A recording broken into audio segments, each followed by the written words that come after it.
Waislamu kupongezana kwa kila namna, kwa maneno na vile vile hata kukaribishana katika vyakula. Waislamu ni siku ambayo haina mfano wake kutokana na masiku haya aliyoyapongeza Mtume sallallahu alayhi wasallam. Lakini katika siku yetu ya leo biidhnillahi tabaraka wa taala tutazungumzia ujumbe ambao unasema atahadhiru minadh-dhulmi, kuhadharisha dhulma. Ndugu yangu Muislamu, dhulma imepigwa vita katika dini ya Kiislamu. Uislamu umepiga vita dhulma kwa namna zote ya dhulma. Uislamu umepiga vita. Uislamu unapingana kabisa na matendo yote ya dhulma. Dhulma huwa lijaur, dhulma ni ujeuri wa mujawazatul haddi, na kupetuka mipaka aliyoiweka Allah subhanahu wa ta'ala, walmailu anil haqi, na kuacha kuifuata haki ila albatil, na kuelekea katika upande wa batil. Wakadhalika yaqulun adh-dhulm huwa wad'u shay'i fi ghairi mawdu'ihi as-sahihu. Dhulma ni kuweka kitu mahala ambapo sio pake, sehemu ambayo sio sahihi ya kuwekwa kitu hicho. Ina maana kama ni haki ya mtu ukaichukua ukampa ambaye hastahiki, hiyo umefanya dhulma.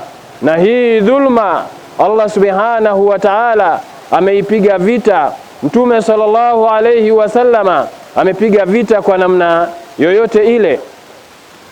Dhulma kwa zama zetu, kwa wakati tulionao, intashara dhulmu fi kulli makanin, imeenea dhulma katika kila sehemu. Wa fi kulli baladin, na katika kila mji kumeenea dhulma. Bal wa fi kulli baitin, na katika kila nyumba pia kuna dhulma ambazo zinaendelea. Hata katika taasisi mbalimbali watu wanadhulumiana haki zao, watu hawatendeani haki katika vile ambavyo wanatakiwa kutendeana. Wakubwa wanawadhulumu waliokuwa ni wadogo, wanyonge wanaendelea kukandamiziwa wakiwa chini. Wale wenye nguvu ndio wamekuwa kama wanyama, wamekuwa kama simba. Yule ambaye ana nguvu anamla yule ambaye ni dhaifu. Alqawiyu yakulu dhaif, mtu mwenye nguvu anamla yule ambaye ni dhaifu, anamdhulumu yule ambaye hana pawa. Na haya yanaonekana katika dunia, katika ulimwengu yanayojiri. Tunayaona watu ambao ni wababe, watu ambao wanajiona wao ni wakubwa, watu ambao wanajiona wao wana pawa kubwa ya kuweza kuwakandamiza wengine. Yaqulu Allahu tabaraka wa taala, Allah subhanahu wa taala anasema katika suratu Ibrahim aya ya 42, wala tahasabanna Allaha ghafilan amma ya'malu dhalimun, msidhani ya kwamba Allah subhanahu wa ta'ala amewasahau au ameghafilika na madhalim wanaofanya dhulma katika huu ulimwengu. Msije mkadhani ya kuwa Allah ameghafilika nao, msidhani ya kuwa Allah amewasahau, msidhani ya kwamba Allah hawajui wanachokifanya. Innama yuakhiruhum liyawmi tashkhasu fihi al-absar, hakika si vinginevyo anachofanya Allah subhanahu wa ta'ala, anaendelea kuwavutia muda. Huenda wakatubu, huenda wakarejea, huenda wakaacha makosa yao kabla ya siku ya Kiyama, siku ambayo macho yatakodoa, hayawezi yakarudia katika kupepesa, kutokana na vishindo vya magumu ya siku ya Kiyama, kutokana na mateso watakayoyapata siku ya Kiyama. Kwa hiyo wewe unaodhulumiwa, aya hii inakupa faraja. Usidhani anayekudhulumu kwa sababu ya nguvu zake, kwa sababu ya ubabe wake, kwamba mambo yataisha kama hatofanyiwa lolote katika hii dunia, lakini siku ya Kiyama Allah subhanahu wa ta'ala hatomwacha. Allah subhanahu wa ta'ala anasema watilka alqura ahlaknahum lamma dhalamu, na hivyo vijiji ambavyo tuliviangamiza pale walipokuwa wanafanya dhulma za kuwadhulumu wanyonge, za kuwadhulumu wale ambao ni wadogo. Walipofanya dhulma hizo tukawaangamiza. Waja'alna limahalikihim maw'idan, na tukajalia kuangamia kwao kuna muda maalum na kuna siku maalum. Suratul Kahfi aya ya 59. Kwa hiyo wasitarajie wale wanaofanya dhulma, waangalie ndugu zao waliotangulia. Nini aliwafanya Allah subhanahu wa ta'ala baada ya kukithiri dhulma katika ulimwengu, katika dunia, katika wanadamu, wakadhulumiwa haki zao, wakatendewa ambayo sio sahihi. Allah subhanahu wa ta'ala anaweza akalipiza hapa duniani, na asipokulipiza hapa, wewe ambaye ni dhalim umekaa katika sehemu yenye uhatari. Yaqulu Allahu tabaraka wa ta'ala wama kana rabbuka liyuhlika alqura bidhulumin wa ahluha muslihun, hakuwa Mwenyezi Mungu subhanahu wa ta'ala ni mwenye kuwaangamiza watu, ni mwenye kuwaadhibu watu kwa sababu ya dhulma, ya ushirikina, ya ukafiri peke yake, bila kuongeza na vitu vingine. Mkiongeza kudhulumiana haki zenu, kutokutendeana haki zenu, Allah subhanahu wa ta'ala anawaangamiza. Lakini kama mnatendeana haki, hata kama kuna ushirikina, kuna ukafiri unaoendelea, Allah subhanahu wa ta'ala anaweza akaendelea kuwalinda na kuwadumisha, kwa sababu mnatendeana haki ninyi kwa ninyi. Ndio wanawachuoni wakasema dhulma ziko aina tatu. Kuna dhulma, adhulumu la yaghfiruhu Allah, kuna dhulma ambayo Mwenyezi Mungu hatoisamehe. Wa dhulumu la yatrukuhu Allah, na dhulma ambayo Mwenyezi Mungu hatoiacha hata kama iweje. Allah subhanahu wa ta'ala hatoiacha dhulma hiyo hata kama iwe vipi, ipo siku atailipa hiyo dhulma. Akasema wa dhulumu yaghfiruhu Allah, na dhuluma ambayo Mwenyezi Mungu anasamehe. Na hayo ni makosa ambayo ya kati ya mja na Mola wake, yasiyofungamana kati yake na viumbe na wanadamu na hata na wanyama. Kwa hiyo mwanadamu, dhuluma ambayo Mungu hatoiacha ni dhuluma ambazo tunatendeana sisi kwa sisi. Ziko dhuluma za kimataifa, za kidola, nchi na nchi, na ziko dhuluma za mikoa kwa mikoa na wilaya kwa wilaya na vijiji kwa vijiji. Wako watu ambao wanafanya dhuluma, wanakula mali za umma, wanakula mali zilizotolewa kwa ajili ya huduma ya raia, ya watu wa kawaida, wao wakadhulumu watu hao. Dhuluma hizi Allah subhanahu wa ta'ala hatoziacha.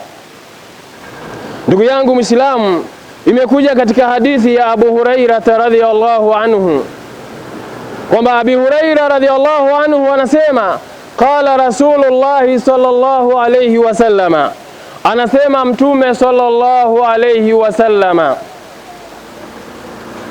katika maneno ya kuonesha kwamba dhulma haiwezi ikaachwa hata kama ni dhulma ya mnyama kwa mnyama. Akasema Mtume sallallahu alayhi wasallama la tuadanna alhuquqa ila ahliha yawma alqiyama, wallahi mtatekeleza, mtazitoa haki za watu siku ya Kiyama. Yani haki ambazo mmezichukua hapa duniani, Mtume anaapa mtazitoa siku ya Kiyama. Ahakikishe yule ambaye ni dhalim atadaiwa, na usifikiri Allah subhanahu wa ta'ala ameghafilika. Akasema hata lishati aljalhai minashati alqarnai, anasema hata yuqada, mpaka italipwa kisasi lishati aljalhai, kwa mbuzi ambaye hana pembe, minashati alqarnai, kutokana na mbuzi mwenye pembe aliyekuwa anampiga mwenzake ambaye hana pembe, anamuudhi kwa sababu yeye hawezi kujitetea, hana cha kuweza kulipiza. Mtume anasema hata yuqada, yani hata yuktaswa, mpaka ilipwe kisasi cha mbuzi ambaye alipigwa na pembe na yule mwenye pembe, kwa sababu yeye anajidai na pembe zake akamdhulumu yule ambaye ni mnyonge. Vipi kama ni dhuluma kati ya binadamu kwa binadamu? Ndugu yangu Muislamu, unapaswa kujichunguza, umekaa katika upande gani?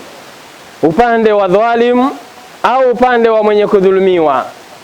Allah subhanahu wa ta'ala anawafariji wale ambao wenye kufanyiwa dhulma katika huu ulimwengu. Na dhulma ziko aina nyingi, zimetofautiana katika mambo mbalimbali kutokana na mazingira tofauti tofauti. Mtume sallallahu alayhi wasallama, kama imekuja katika hadithi an Abi Bakra radhiyallahu anhu, anasema qala Rasulullah sallallahu alayhi wasallama fi khutubatihi, alisema Mtume sallallahu alayhi wasallama katika hutuba yake, yauman nahari, siku ya kuchinja, siku kama ya leo, Mtume sallallahu alayhi wasallama alisimama bimina, katika sehemu ya Mina, akatoa spichi, akatoa hutuba katika sehemu hiyo, katika eneo hilo ambalo limewakusanya watu wa mataifa mbalimbali waliokusanyika kutoka nchi mbalimbali, kuonesha ya kwamba ujumbe huu unatakiwa ufanyiwe kazi kokote mlipo katika dunia hii. Fi hajjatil wadai, tena ikiwa ni katika hija ya kuaga, hija yake ya mwisho ambayo hajahiji tena baada ya hapo. Manake ujumbe huu akasema Mtume sallallahu alayhi wasallama, fa inna dima'akum wa amwalakum wa aradakum haramun alaykum ka hurmati yawmikum hadha fi shahrikum hadha fi baladikum hadha, ala hal balaghtu? Muttafaqun alayhi. Mtume sallallahu alayhi wasallama anasema fa inna dima'akum, hakika ya damu zenu zilizomwagwa, wa amwalakum, na mali zenu ambazo hamjalipwa kwenye mishahara yenu, mkadhulumiwa, mmefanya kazi hamjapewa, au mali zenu ambazo zimedhulumiwa kwa njia ya kuibiwa, kwa njia ya dhulma yoyote ile. Wa a'radakum, na heshima zenu, wale waliowavunjia heshima zenu, kumbukeni ya kwamba haramun alaikum, vitu hivi ni haramu, ka hurumati yaumikum hadha, kama ambavyo ni haramu katika siku hii ya leo, yaumun nahari, siku ya kuchinja, siku ya Idi kubwa ambayo ni siku nzito. Hata Waarabu wenyewe walikuwa wanaheshimu nyakati hizi, walikuwa wanaheshimu siku hii. Itakuwaje kwa mtu ambaye amefanya dhambi, amefanya maovu? Kwa hiyo uharamu na ubaya ni kama wa siku hii ambayo ni siku adhimu, katika mwezi ambao tena ni mwezi ambao wa Dhulhijja, mwezi ambao ni katika miezi mitukufu. Na katika mji wenu huu ambao ni mji wa Maka, ni mji mtukufu, ilivyokuwa ni haramu kufanya chochote katika mji wa Maka, na ndivyo ilivyokuwa ni haramu kumwaga damu ya Muislamu. Ni haramu kumwaga damu ya yoyote bila haki aliyoidhinisha Allah subhanahu wa ta'ala. Wale wanaouawa katika dunia hii, katika ulimwengu huu, Allah subhanahu wa ta'ala yuko nao. Mtume sallallahu alayhi wasallama Akasema, ala, sikilizeni, hal balaghtu, je nimefikisha huu ujumbe? Je nimewafikishieni au sijawafikishia? Ndugu yangu Muislamu, siku moja Aisha radhiallahu anha qalati linnabii sallallahu alayhi wasallama, alisema kumwambia Mtume sallallahu alayhi wasallama, hasbuka min safiyati kadha wa kadha, inakutosha wewe kutokana na Sofia ambaye ni mke wake Mtume sallallahu alayhi wasallama, inakutosha kwa Sofia kadha wa kadha. Qala ba'du ruwati, wapokezi wakasema, tani kaswira, anamaanisha kwamba ufupi wa Sofia. Ina maana amemsengenya Sofia, amemtaja kwa sifa ya kumtia aibu. Mtume sallallahu alayhi wasallam, laqad qulti kalimatan law muzijat bima'il bahari lamazajatuhu, hakika umesema neno baya sana, umesema neno chafu sana.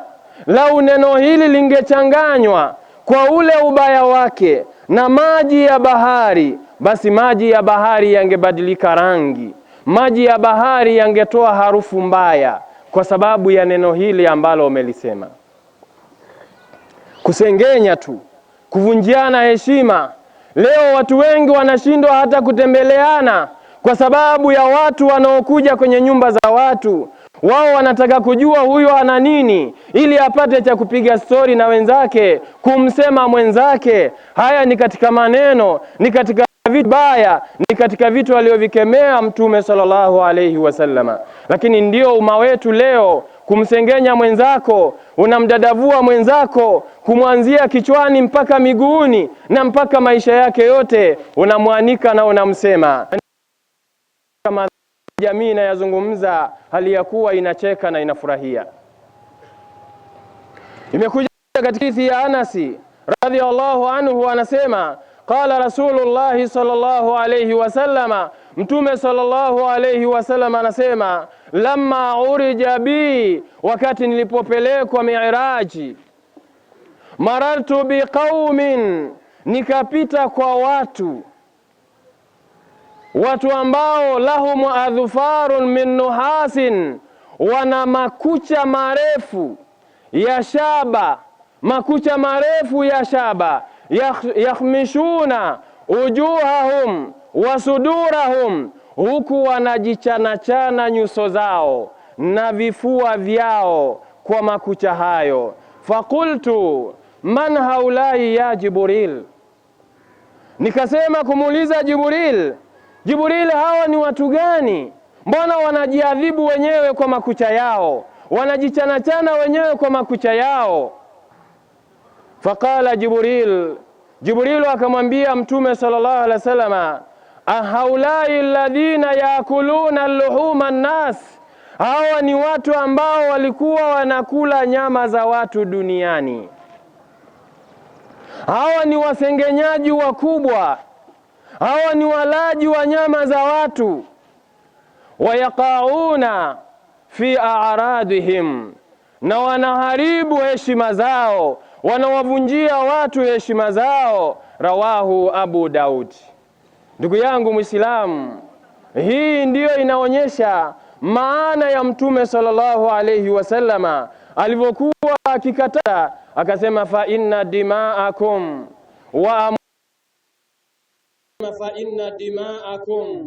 wa amwalakum wa a'radakum haramun alaykum, ni haramu juu yenu ninyi Waislamu.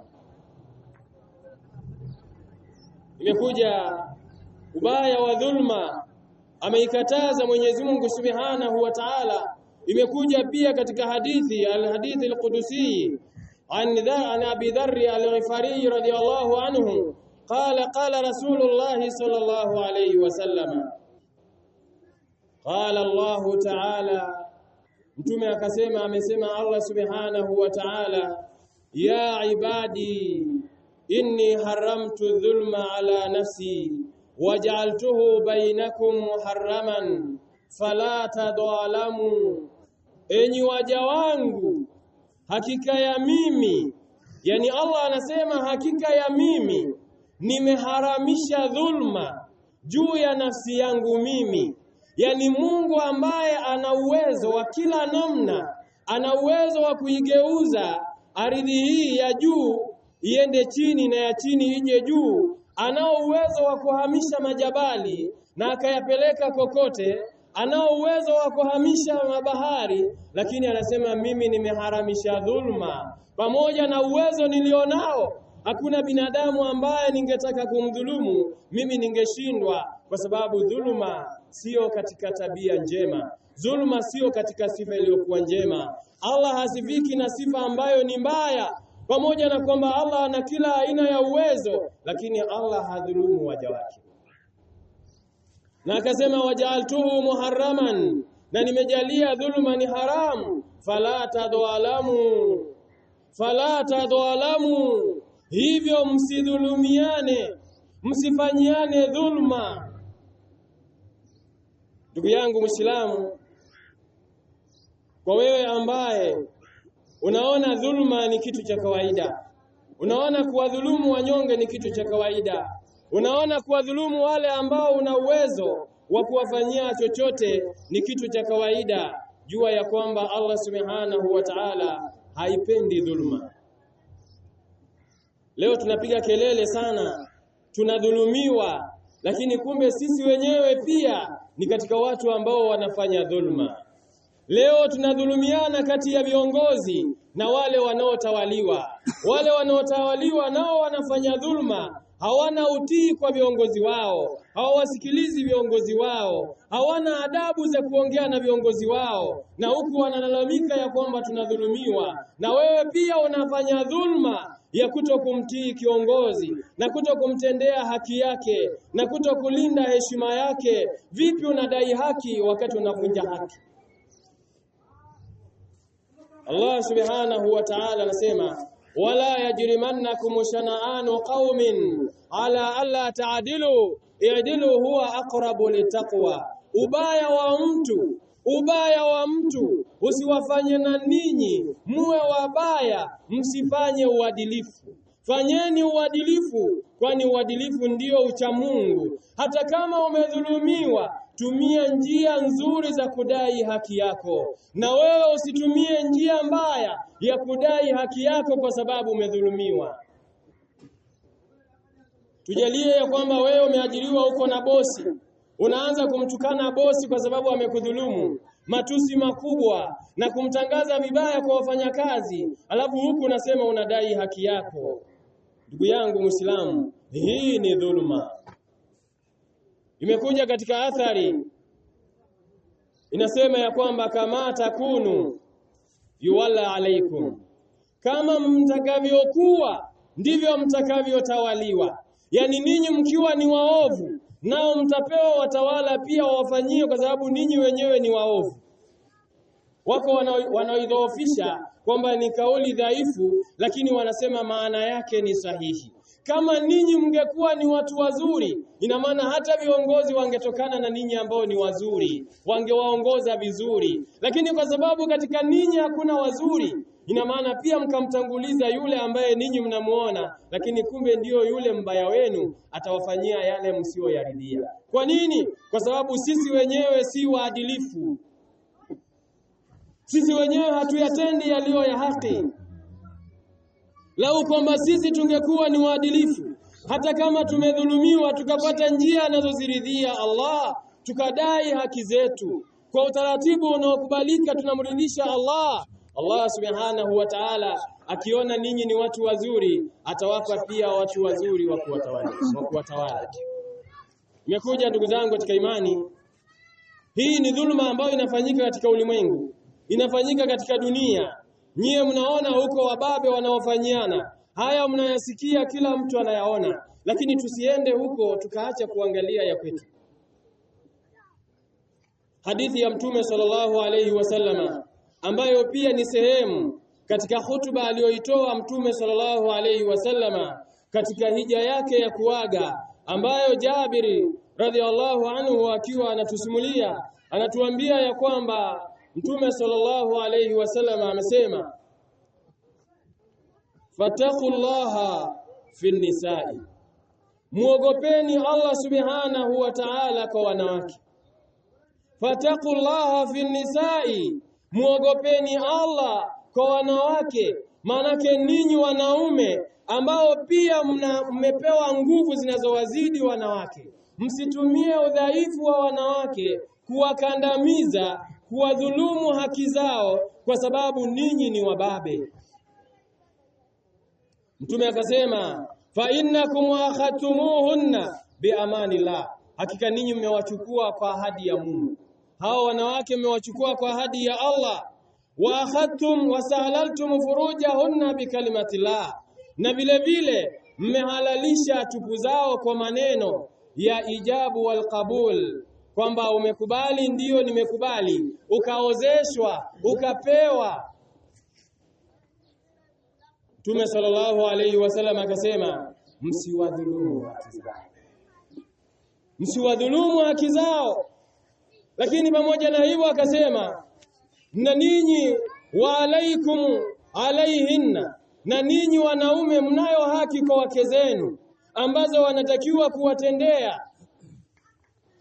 Akasema Mtume sallallahu alayhi wasallama, ikiwa hao watavunja hizo haki, na ninyi mnatakiwa muadhibu.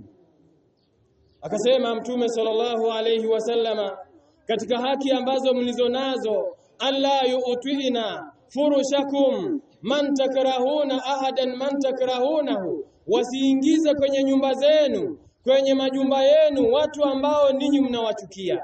Wasiwakaribishe, wasiwalete kwenye majumba yenu, wasiidhinishe watu kuingia kwenye majumba yenu watu ambao ninyi hamuwakubali, watu ambao ninyi hamna radhi nao.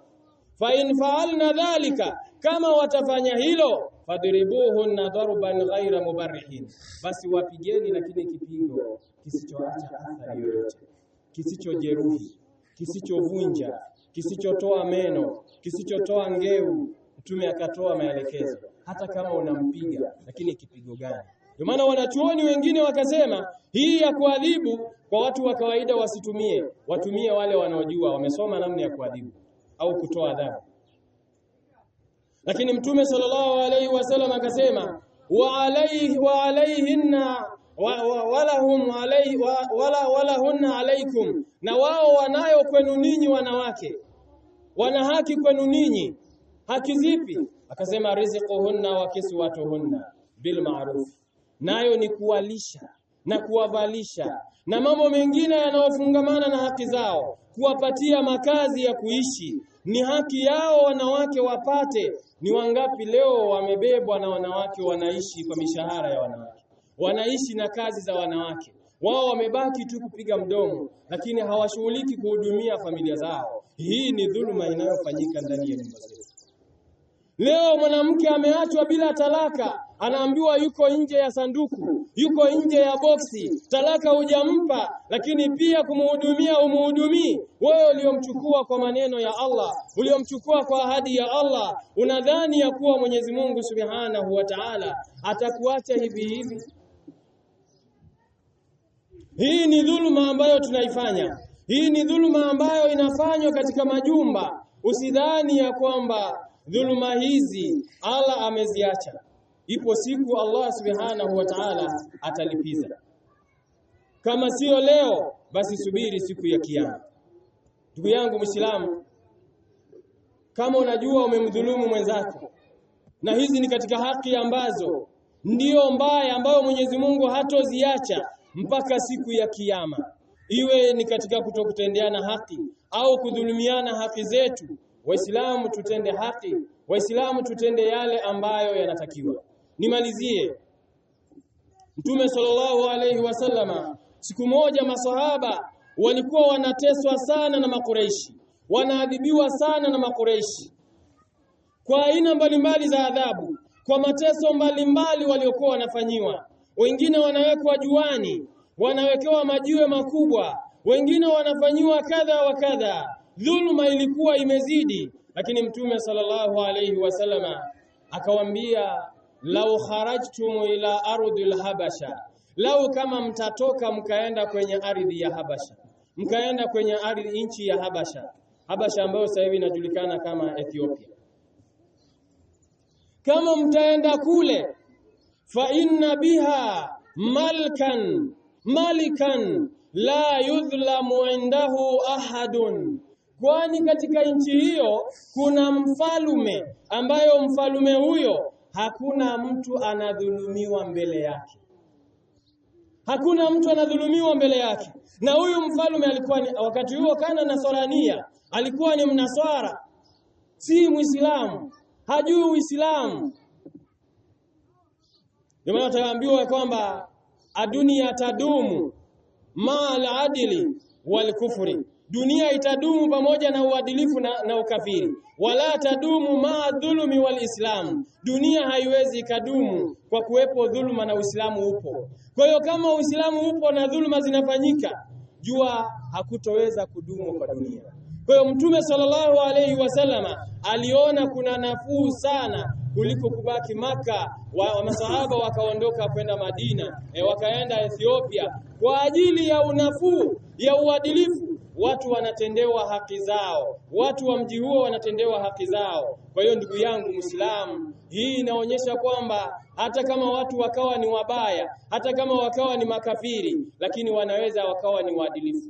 Wanaweza wakawa wanafanya uadilifu katika haki za wanadamu, wanatoa haki zao na hawadhulumu watu haki zao. Hawa ni watu ambao watakuwa wanacheleweshwa adhabu, hata kama siku ya kiyama hawana fungu lolote, hawatoingia peponi, ni motoni. Lakini kwa dunia inaweza ikabaki.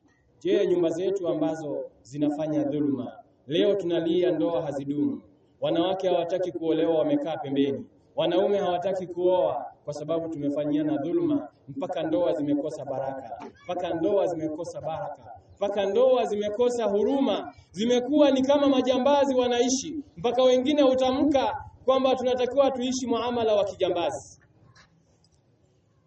Subhanallah, la haula wala quwwata illa billah.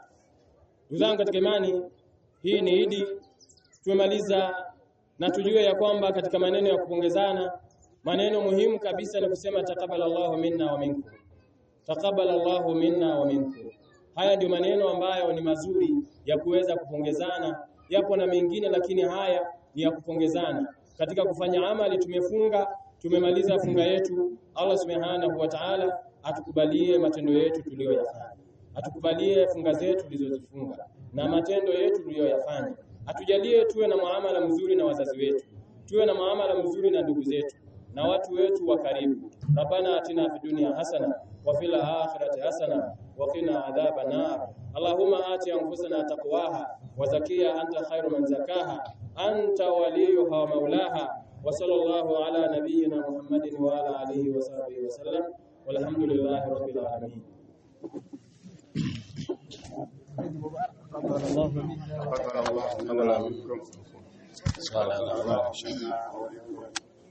Vijana tuanze kukunja matandiko. Jazakallahu khairan. Allah fik wa Eid mubarak. Taqabbal Allah minna wa minkum as-salam. Allah minna wa minkum as-salam. Allah minna wa minkum as-salam. Allah minna wa minkum as-salam. Allah minna wa minkum as-salam. Allah minna wa minkum as-salam. Allah minna wa minkum as-salam. Allah minna wa minkum